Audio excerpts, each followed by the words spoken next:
I'm a very firm believer that you will only understand the problems that you could solve if you're there. Everyone in product says that you have to speak to your customers, and I say that's bullshit. Speaking to your customers doesn't help, because when you speak to people, you're hearing their idealization of their world, what they want it to be. When you're there with them, you see what reality is.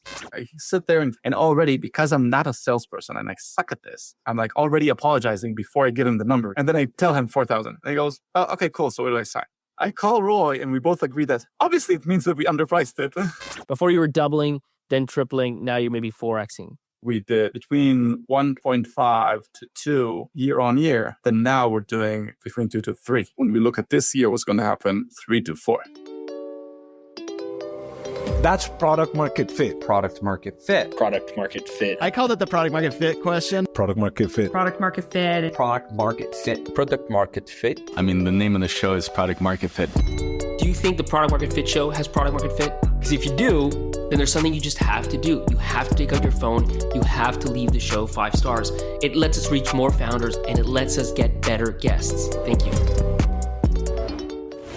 Aviv, welcome to the show, man. Thank you. Thanks for having me. Dude, look forward to hearing the story. I mean, you started Buildots, which is in the, software in the construction space, notoriously not an easy space, I think, to sell into. And you went through COVID, which, in some cases helps, but I can't imagine it would have been a good sector to be selling into during that time. Maybe tell me, you started this, I guess, in 2018 or so. Tell me a bit what you were doing before then. Yeah. So myself and my 2 co-founders, we come from the same COD program in the AEF, which is it's a weird one, but basically we've known each other at that point for 9 years, including 3 years of being very, very much together in school and stuff. And then we had 6 years of each doing their own bit, all in similar worlds, more in data worlds, stuff like that, in different parts of the Israeli intelligence sector, let's call it. And you went in there, what? Is it after high school that you go, at 18? Yeah, at 18, I started a somewhat weird program that also includes getting your bachelor's, which is the first 3 years, and then you go and actually do any work, which is the next 6. And those 6 we spent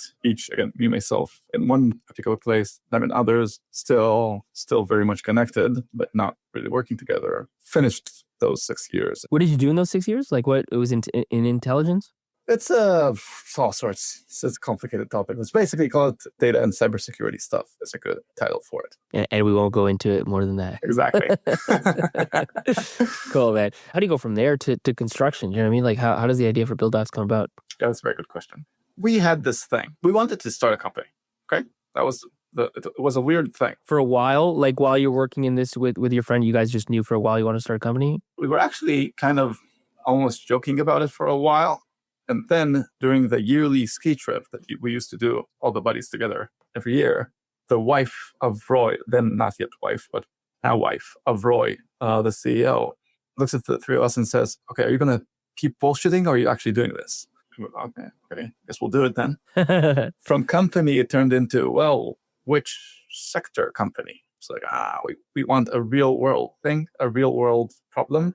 Started looking into what people do in the tech spaces of healthcare and agriculture and this and this and that, and got to construction somehow, just by a friend of a friend of a friend explaining to us that they think it's a good idea and a good time to look at this industry.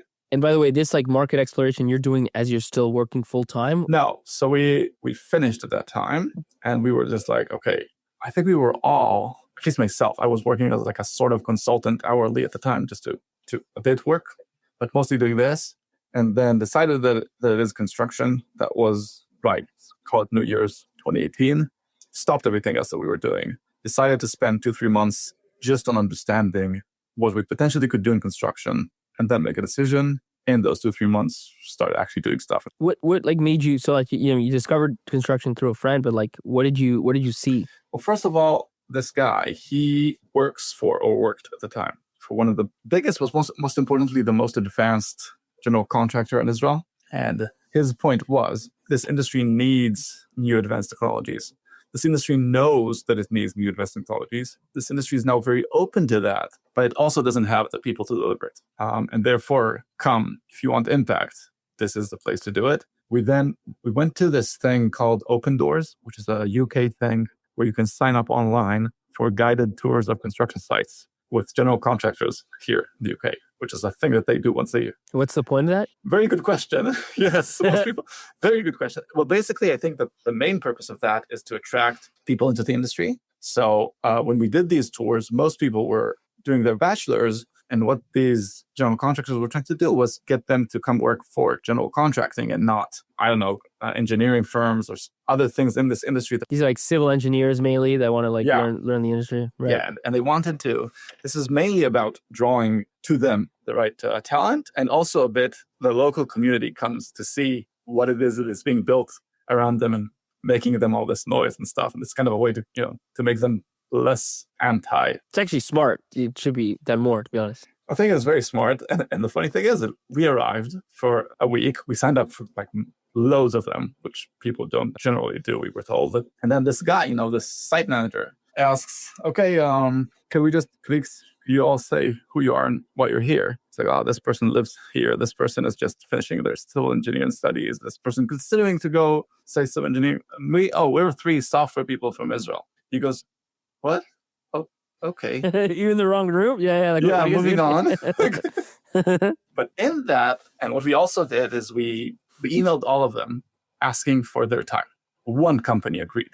And we sat down with the project director of that project and just had a chat with him. And he basically said, look, my biggest thing, you see this? He draws out an Excel out of his drawer and says, this Excel is my tracking of what's going on here. And this thing takes unbelievable effort to create. And I will tell you that it's far from accurate. And this is how I run this job.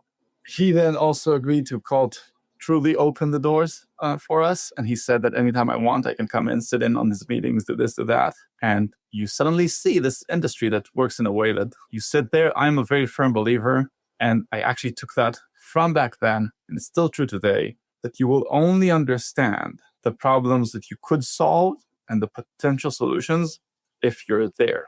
Everyone in product says that you have to speak to your customers. And I say that's bullshit. Speaking to your customers doesn't help. Because when you speak to people, you're hearing their idealization of their world, what they want it to be. When you're there with them, you see what reality is. And I was there with them, and I see one of his managers walking into one of the apartments that's being built, just sticking his head in, looking around and saying, I think this and this is done. Now, this is an apartment with 3 bedrooms and a living room. He doesn't know this done. He just looked around and said, I guess, because he doesn't have enough time. How long did you spend with them, by the way?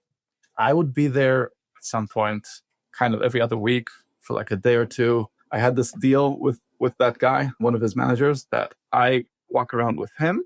I ask any question that I want. I carry anything that he needs carried, and I bring a pastry in the morning. That was the deal. And they took. Why do you think he was doing that? I think people, especially in industries that don't experience this a lot, it's fun to be the expert. It's fun to be the person who's teaching someone else and sharing your wisdom. Who doesn't want to know? It's a problem. And you get a different experience, and you get this weird person who doesn't understand construction at all, but understands all sorts of things that you don't about technology and stuff, walking around with you. Why not?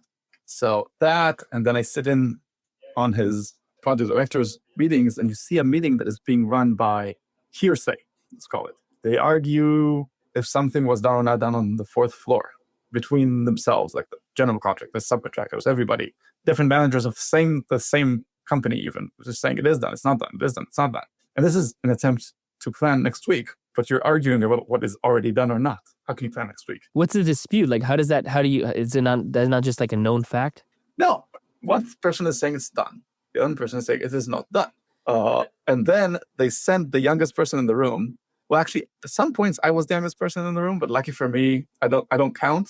So they send the youngest person in the room to run out, go to the 4th floor, and call them and say if it's done. Now, this takes like 20 minutes. And by the time this guy calls, they're already on a different topic. But this guy calls, and then you see this all the time. And in this industry also, you see it in a very, call it colorful way. What one of those subs tells this project director, I think we're going to get it done. There's this moment where he stops, and he looks at him and says, think. That word, I do not like that word. Sometimes you think you're going to fart, but you end up shitting yourself. And it's this industry that operates this way. In what has or has not happened, we debate. What can happen, we debate. If it didn't happen, whose fault is it? we debate. And in a world where you have like dozens of companies involved in this project, and every company is trying to protect its own interests and not be at fault for anything because then they incur a cost. It's just crazy. Once we saw that, we were like, okay, the opportunity here is obviously ginormous. By the way, is it just you that's spending that time there, or your co-founders with you as well? I was doing most of that. Because you're on the product side, was that kind of the idea?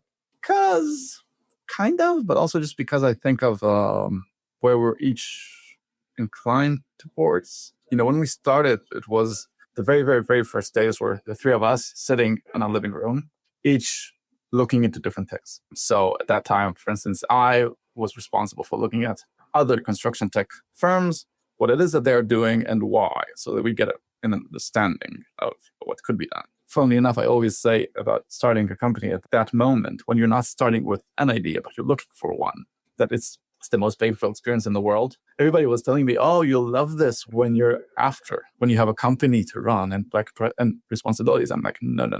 It's the most painful experience in the world because you're sitting in a room not knowing what you're doing. The only reason that you're not constantly just on Facebook or something is because you can see your two mates and, you can't be the ass that doesn't actually try to do something. And you do that. But anyhow, we had these things of what we each could do. I was more that. Yakir, the third co-founder, he's our genius.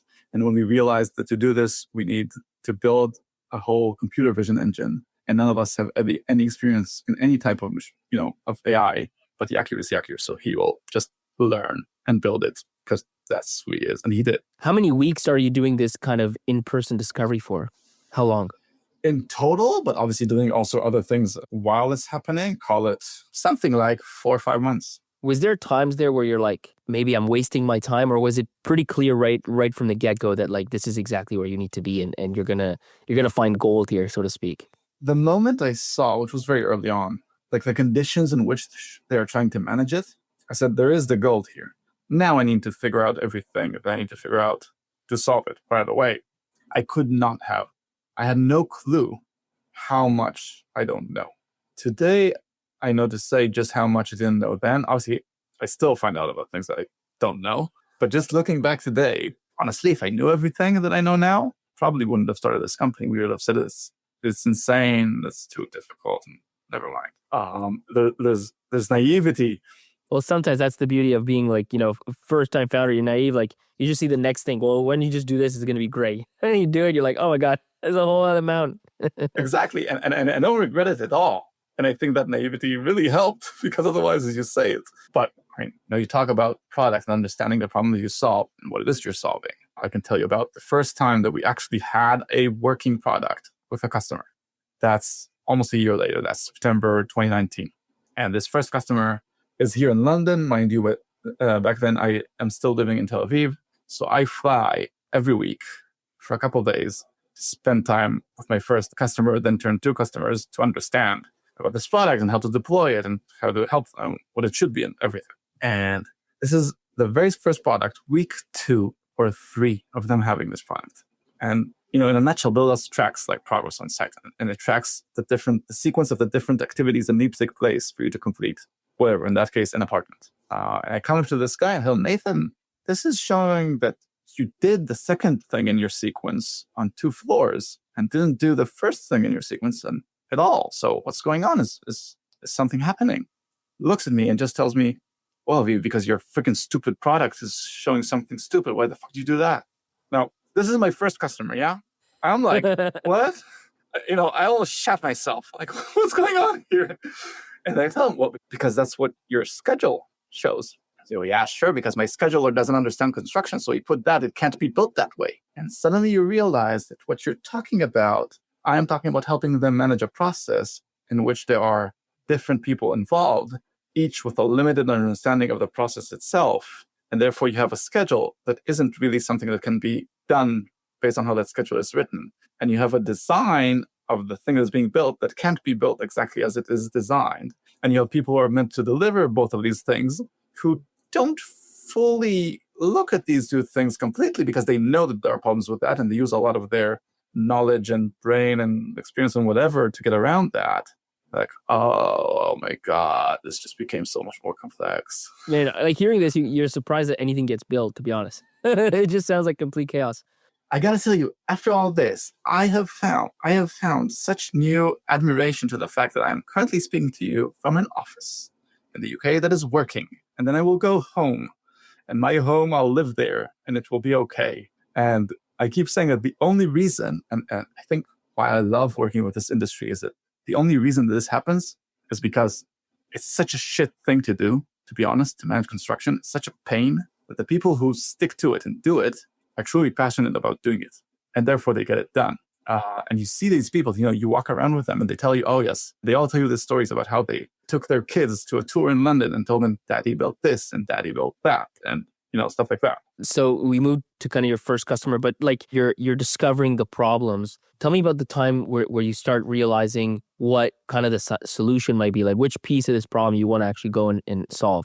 So very early on, this was about, in essence, that Excel that first guy showed us from his desk. It's about, we need to give them the proper information about what has happened and has not happened, where, and is that according to schedule or not. And really the very first version of this product and the very first feature in it was a big table that has the activity, like the different activities in the sequence and the different floors of the building and progress percentages on all of them, colored red if it's behind schedule and green if it's on schedule and blue if it's ahead of schedule. So this is like project management kind of software? Yeah, and blue, which never showed up because nothing is ahead of schedule in construction. So the first few customers that we showed this to started laughing at us and saying, well, what did you design the blue for?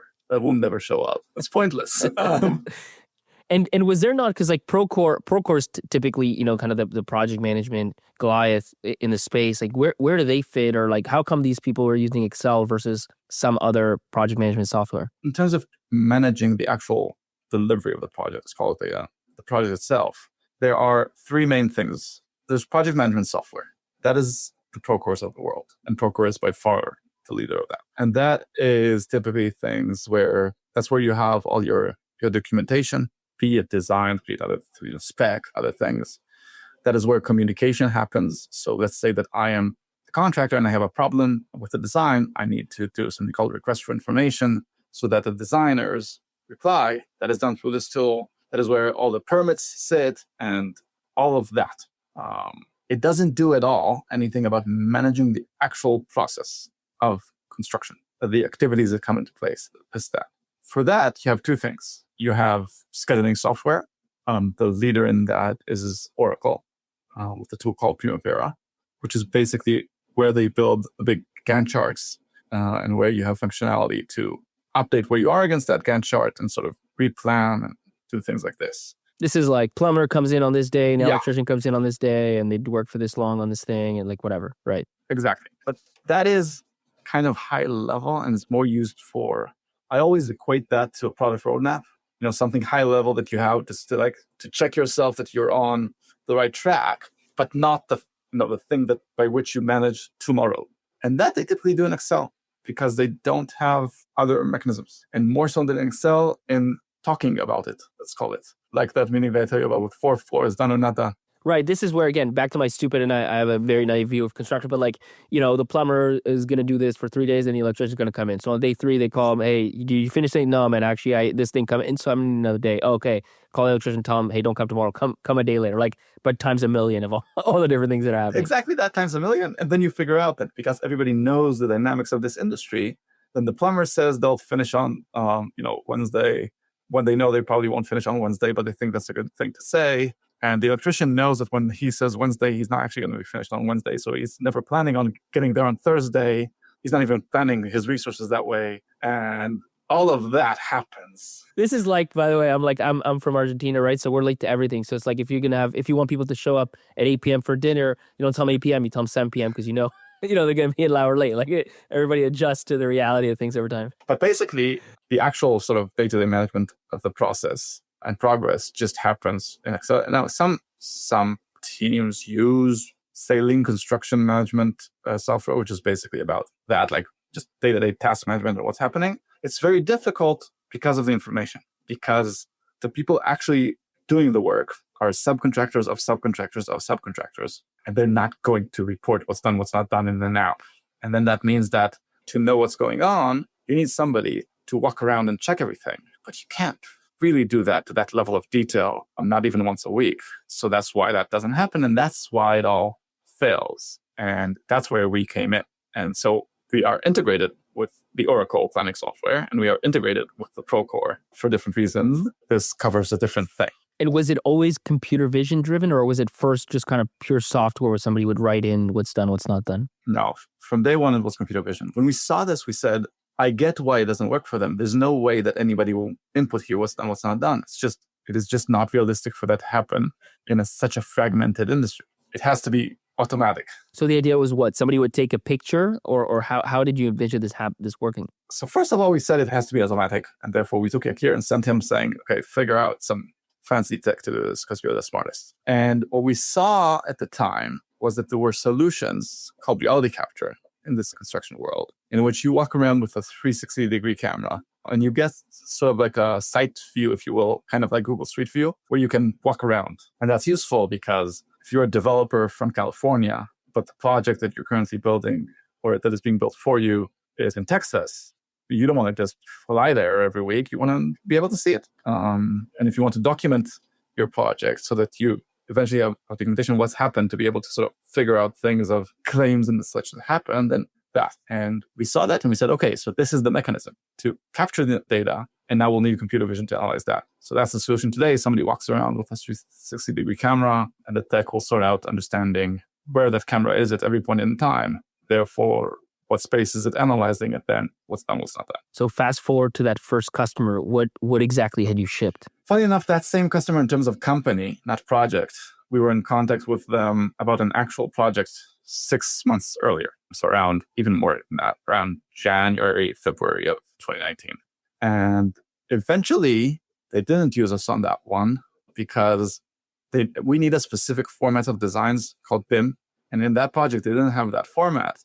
And then they reached out to the architect and told them, oh, yes, I have produced your designs from this BIM file. So I can give it to you. But in this industry, nothing comes free. So because it wasn't in his contract to give such a thing.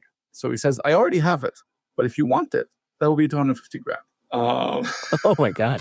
We have tens of thousands of people who have followed the show. Are you one of those people? You want to be a part of the group. You want to be a part of those tens of thousands of followers. So hit the follow button. They didn't want to pay $250,000 for the glory of testing this new product Buildots. And therefore that didn't happen. And lucky me that didn't happen because we didn't really have a product yet back then. And this industry has no time for games. Eventually you work with a project team. That project team is working on a project that will be delivered in 2 or 3, however many years. They don't care testing something new if it doesn't help them, because by the time it will be tested, even if their company continues to use it, it won't be them. They're going to be off on another project, maybe in another company. So I'm very lucky that didn't happen. And then in September, we already had a proper product. So you walked around with this camera and you would get, at the very least, this sort of table that I'm talking about, showing the progress. Obviously, at the time, a lot of the computer vision was very, very, very, very, very early for us and not completely working. So there was loads of sort of manual help that it needed.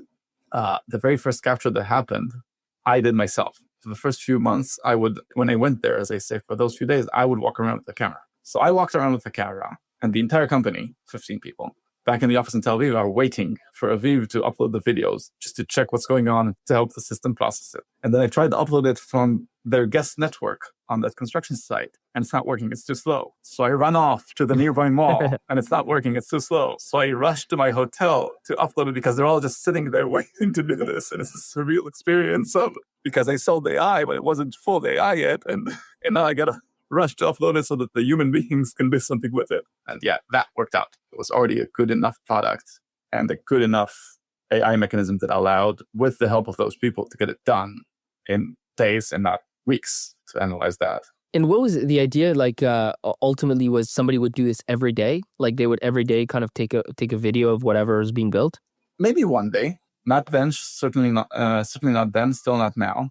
I think that it's just, eventually our cost is very much associated with how much is being captured, because we pay a buttload of money to Amazon. And to do that every day isn't important enough for the extra cost that would be. Interesting. Now, when things, as things improve and costs go down in the future or whatever, Maybe. But right now, this is more about sort of identifying your risks in the project and where performance is lacking. And that just doesn't change on a single day.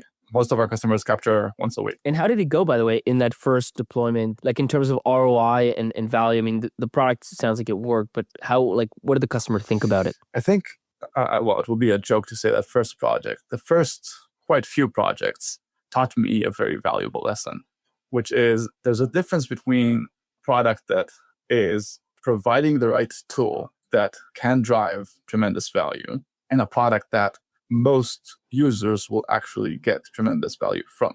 The product was the former, was not the latter, which meant that essentially if you manage such a complex project and I give you very accurate data about what's going on and information about what's not done, what's done where, you could do fantastic things with it. And 10% of my customers did fantastic things with it. And 90% of them did next to nothing with it. Why is that? Because you're suddenly telling people, oh, here's this data platform. And if you change how you think, and if you now, before you make decisions, look at the data and try to analyze what's going on, and if you don't do just that, you change the type of decisions that you make, so that these are the type of decisions that can rely on such data. So, basically, if I give another example, that same Nathan, at some point, I'm in one of his meetings, and they're also discussing this thing of if something is done, not done, and then they say, okay, electrical works on third floor, and the electrician tells him it will be done on Thursday. What do you mean Thursday? You can't. You have to finish on Tuesday. This guy needs to come in after you. I can't delay that. You have to finish on Tuesday. You can't do Thursday. Just, I do Tuesday. Tuesday is just 2 days away. We're on Friday. You think I can finish on Tuesday? I can finish on Tuesday. There's no way. And they agree Wednesday because that's a compromise. Fast forward the next Friday. And Nathan asks him what's going on with electrical works on the third floor. The same third floor. He tells him, oh, we'll be done on Wednesday.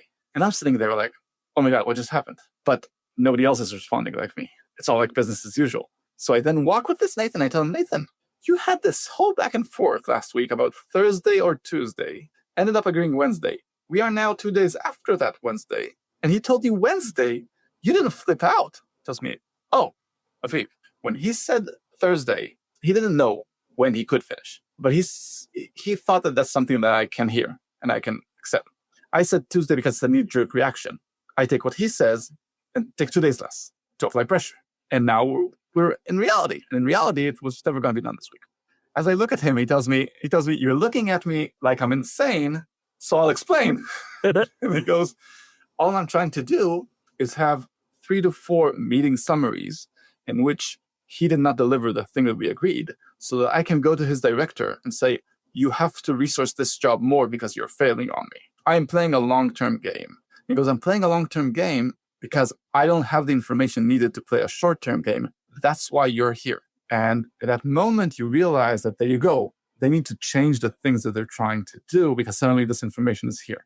And most people just don't do that. So he can't, just if I understand it, he can't make this person work any faster because he doesn't know enough to have that true debate with that person. The best he can do is show that deadlines are being missed, go up a level and say, hey, put more people on this project. Deadlines are being missed. Yeah. If you think about it, they're being provided a service to say, do the electrical works. And they never talk about how much work will be done. They talk about how many men will be here. That's what they negotiate. No, you need to have 12 men here. No, I'm going to have 8. And when you think about it, wait, that's ridiculous. They should be saying, no, you need to finish 2 floors a week or 1 floor a week.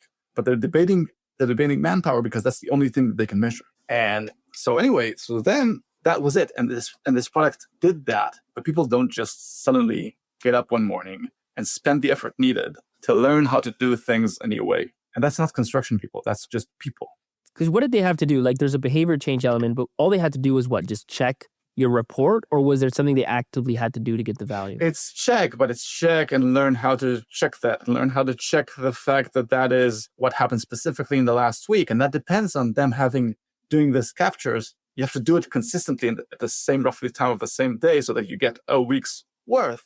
If you're doing this meeting Friday afternoon and you did the capture on Wednesday, because that's what they were doing, then now you have information from Wednesday afternoon and Friday morning or afternoon, and you got to account for that. And you have to do this whole thing. Never mind the fact you typically run a meeting with like a very fast-paced meeting talking about it. Yes, right. The only way you can make it as fast-paced with the data is if you prepare yourself with the data, which means you have to sit down and prepare for this meeting. But you don't do that because you're busy with also some other things. And you're not proficient enough in the tool to run it quickly during the meeting. So when Aviv is there with you and becomes I call myself the data monkey, and helps you show things during the meeting when you ask, then it works. Once Aviv is not there, it doesn't work. And we ended up realizing that even to the level of we were tracking like the minutes that they use this product every week as a metric. And that is such a wrong metric because the thing that you need is to succeed to deliver to them what they need in 10 minutes of use every week, because that's the time they have. And that's the shift that we had to do in the product, understand how to do that. And when, by the way, when is this happening? Is this end of 2019? What's the timeline when you're learning these kind of usage problems? Learning it over time, finding a solution, something like 2021. When did you deliver these first few projects? First few were Q4 2019. Obviously, then COVID hit. Yeah, exactly. What happens during that, like Q2 2020? 3 major things happened with COVID. One is suddenly everyone needs something to give them any type of information from projects because they can't go to them. If you're not the most essential personnel, you cannot be there. So everybody starts scrambling for, say, these, what I call site view reality capture solutions, because you have to have something to be able to see your own construction project because you can't go there. And that drives some stuff. The other thing that happens is that we were very big on the fact that you have to sell to people and deliver to them on a local basis, but suddenly it doesn't matter anymore because our guy in London, when he speaks to a company in London or a project in London, he could just as well speak to a company in California because he's going to do it on Zoom anyway. He can't go to see them. So we had a very regional approach that completely got lost when COVID started, and we started selling all over the place. And the third is I and people like me and my team couldn't do this thing anymore of being there with them and seeing how it works.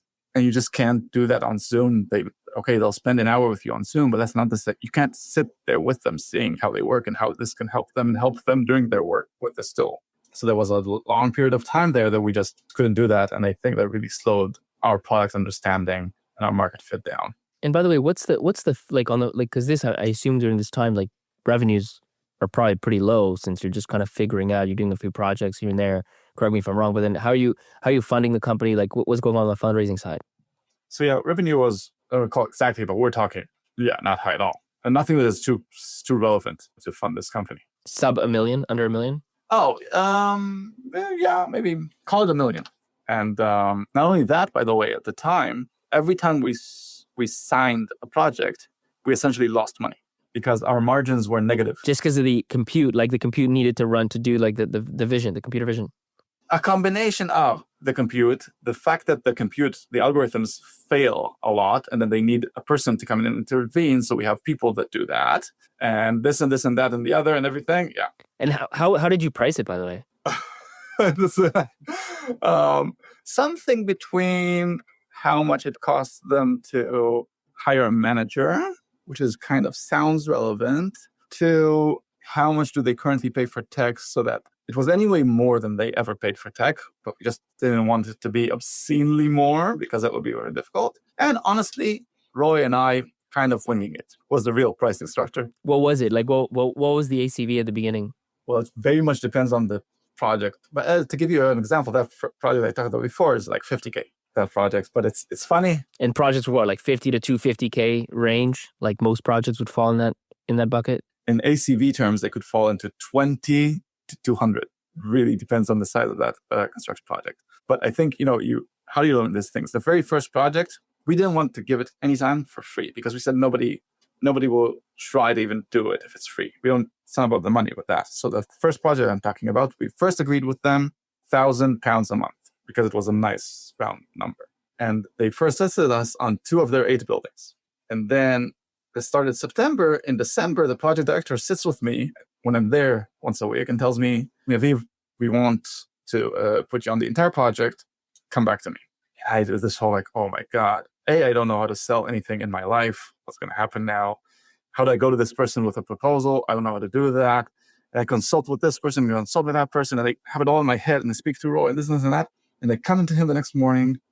That I'm going to tell him that it will be $4,000 a month extra. And I have it in my head, the justification that I will give him, and then that I will drop to $3,000 extra a month.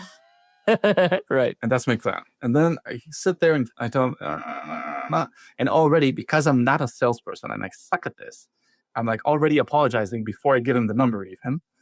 Right. And then I tell him 4,000. And he goes, oh, okay, cool. So where do I sign? And then I call Roy and we both agree that, fuck, obviously it means that we underpriced it. And then tell me on the fundraising side, like you guys, when did you raise a seed round, and then when did you raise an A? Yeah, seed is August of 2018, roughly. So very, very early on. How much was it? Three or 3 point something million dollars. Okay. Very early on, but it took a long time. Mind you, we started exploring this in January 2019. Oh, 19 or 18? We started in January 2018, thinking about it, raised the seed in October 2018. So 9 months. Got it. And there's also this thing in Israel where, especially when the three people like us from our backgrounds start a company, it's like, yeah, they just raise a seed round. And we had a different experience because of this construction thing. The thing I most remember, and I won't forget this, is how two partners of a VC, one speaks to us and is all in all interested and said, okay, come and meet my partner. And we meet this guy and he opens up his notebook and he makes notes as we are explaining who we are and introducing ourselves. And then we say, okay, so what we do is we're building a solution for construction. And the moment we say the word construction, the guy closes his notebook. He doesn't stop the meeting. And I'm like, oh, okay. There was another meeting in which we explained, and then this VC guy, he looks at us and says, look, guys, I'm not going to invest in construction. Okay, what the hell? What you on about? Now, you guys with your background, say that you're going to start a cybersecurity company, and I'll write you a $4 million check. I was going to say, you guys got to do cyber, man. What do you do? What do you waste your time for? Yeah. He goes, say that you're going to do cybersecurity. I'll write you a check for $4 million, and then you figure out what you do with the money. But construction, no. No way. Yeah. Did you take that? No, obviously. But is that who ended up leading the round then? No. The round eventually was led by TLV Partners and specifically a guy called Shachar in there. And he has an eye for this sort of thing. And he said, look, you guys are going to disrupt a huge industry here. And I don't fully understand it because what do I know about construction? But it sounds like you guys know what you're talking about. It sounds like this is revolutionary. So let's go. I'm with you. And to this day, he is very much. And then if I have it right, mid-2020, you raised this is based on Crunchbase, $13 million Series A also from TLV. Is that right? And kind of how did that happen? Yeah, mid-2020, we raised that A. It was TLV and then others joining it that are more like called niche players. Basically, I think that our whole history of fundraising is that we have investors that really believe in us, really believe that we're doing something very big here. And the moment they sniff that we have taken another step, they start putting us in front of other people that they know. And to this date, we have never gone and said, this is when we're going to go and raise money, and started a process that way. And it was always starting from an opportunity that came because somebody introduced someone. And also, not to take credit, Roy, the CEO, is just freaking amazing at this. And he manages all those relationships and he gets everyone bought into our story. But it was never like a purposeful, we are now going to go and start a round. So it kind of just happened because at that point you were still like mid-2020, we were just talking about this time, still very early. You were still trying to figure out, what did they see that made them feel like you've kind of checked another box? First, there was this first project that was having a really good experience, that did that thing with the expansion within the project very easily, that was talking praises about what this thing can do to their own industry. Then, as a result, there was also some interest coming up from other main players in the UK where we started. But also, let's be fair, I think that we are very lucky that we started a crazy company that is difficult to fund. But we started that company just before 2020, when the world went insane with funding. And it could very well be that had we started this company now, it would not have succeeded to take off. The funding needed to make it something viable was a bit crazy. When did things really start kind of taking off? Like you 2020, you're still figuring things out. Like we said, you ended the year maybe at $1 million or so. What clicked and when? It's a good question. I'm not sure I know how to answer that very well because it's all asking me to look back at, I've gone through a lot since, but I think things were increasing nicely with time, just consistently, until we cracked this thing of what is this product really and what is this thing really that we're selling people, and started talking about performance and identifying risks early and the ability to change your fate as a construction project, as opposed to just having information for your day-to-day management. And when that happened, suddenly our salespeople, for instance, started saying, whoa, every time I speak to a project director, 9 times out of 10, within minutes, they get it. Yeah, tell me more about that. Like, what was just expand on that change? Basically, up until that point, what did we sell? Let's say that I was selling to you. What was I selling? I told you, look, here's this platform. Here's this information. And imagine that you run a weekly meeting with your subcontractors with this data and how much it can help. And imagine that you're doing an end-of-month valuation of the works and their worth, because there's a commercial process with this information and how much it can help that process. And And how much can this information help you do the things that you do, which is great. But it's very difficult to buy for businesses that make like 2% margins, which is what construction does. And you're asking them to spend a non-trivial amount of money on a tool that will help them do their things better. Suddenly we shifted and we said, we understood some things that allowed us to say, this is the performance in which you're doing, and each of your subcontractors is doing. And if you continue at this performance, you will finish this much late. So basically, you have a spark here. You can step on it now, or it can become a fire. And you know what a fire feels like because you experience those often. And suddenly, it clicked. It's a very simple concept, to be fair. Think about something like I tell you, you need to paint this entire building. You have, 1 million square foot of things to paint, right? Walls, ceilings, whatever. You're painting a certain amount every week. And if you continue this way, this is when you'll finish painting. And if you finish painting, then what will that do to your entire project? It's a very simple concept, but it took us time to get there. So, but it was kind of this change from reactive to proactive, from you need to look at the information and think about it and use it when it's relevant, to, you know what, we're going to just look at the information all the time and we'll give you the highlights. Like precisely hey, if you don't fix this now, you're screwed moments. You have an opportunity now to tackle this when it's still easy, because to accelerate to do a bit more paint is not that difficult, as opposed to when you'll realize that you're in the dumps, and then the level of acceleration that you will need is be unbelievable. And that just clicked immediately. This goes back to what you mentioned about worrying about how often people are using it and time use, and just flipping that and saying, there's 10 minutes. Like, what can I give you in 10 minutes a day or a week, whatever it is, that's most impactful? And obviously, versus a dashboard of showing a bunch of things, this is obviously it. Just saying, like, here's the thing you can do right now to have max impact on the outcome. Exactly. My customer success managers today know how to do this. They come to a new project, they onboard them, and they tell them, I'm going to explain to you this entire tool and all of its features. But here is the 5-minute thing that if you do this once a week, you get 80% of what you need to get from Buildots. And was that, by the way, a product change, or more than anything, just a positioning and messaging change? It involved a product change. It's an actual new feature that exists there and a new insight that you can see that you couldn't see before. But also, that product change was driven by an understanding of a new thing, which included also a new positioning and everything. We had to figure out that that's the thing, which again, going back to my example from before, happened because people in our team just, worked with particular projects week in, week out, trying to understand how to give them something that will actually impact the project, and figured it out. Then that became, we had customers using this concept before it was in the product, because this person, Amir, who's our VP of Industry Transformation now, just built this from our data, this same sort of insights in Excel, and gave it to them and saw that it works. And then we went and productized it.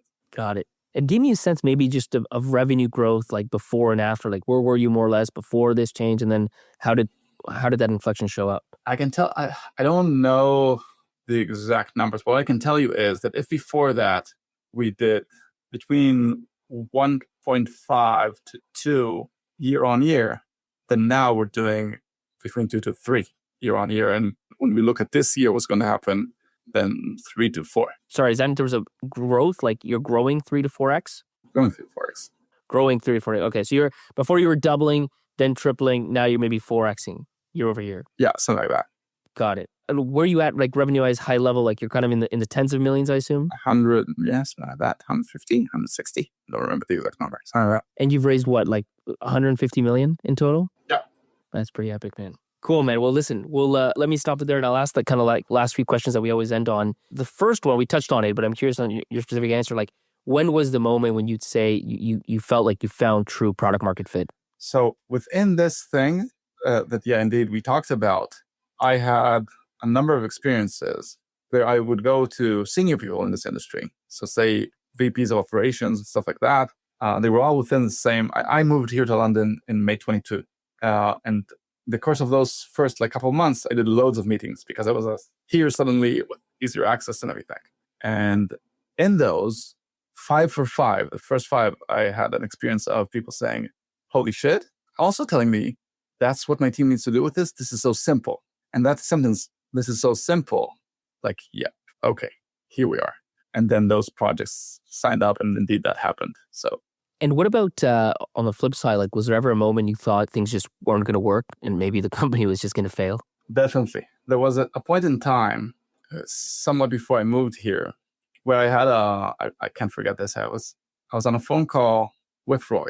And I told him, look, Roy, I'll tell you something, okay? I am sure that this company is heading towards being a ginormous company. What I am, though, also fearing is that potentially between us and this industry and everything, it's doing it at a pace that nobody will ever fund. And we will run out of funds way before we get there. And that was, call it late 2021 or something like that, where it just felt like everything we do is so complex. Selling this is so difficult, and delivering it is so difficult, and then expanding with them is so difficult because really you're actually selling again because you sold the project, but that project's going to finish, and this company has more projects, but they need to make a very new, it's not a renewal. It's a new decision for other business that they have every time. And all these things put together that I was like, man, I am still sure that this product can change this industry. I'm just not sure that we will succeed to get there. Yeah, that was a challenging time, let's call it. And then last question, having learned everything you've learned over the last 6 years or so, 7 years, what would be your number one piece of advice for an early stage founder? 2 very different ones, okay? Number 1, be strong personally, which to which point I think you have to do this with people that you can rely on and be strong with. I'm lucky to be doing this with two people who are very good friends and I trust and everything.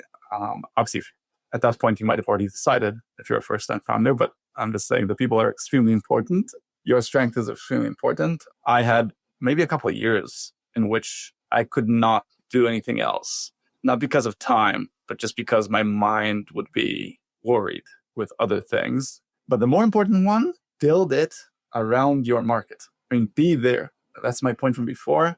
I now tell my product people, I've been saying it for a long time, basically, you will not send anything to development until you will show a customer that experienced this value without the actual product. Hack it in Excel and Power BI, be the person for them instead of the product. I don't care what you do, but show that the value happens and then go and build the feature. Perfect. Well, man, thanks so much for sharing your story. Thank you very much for having me.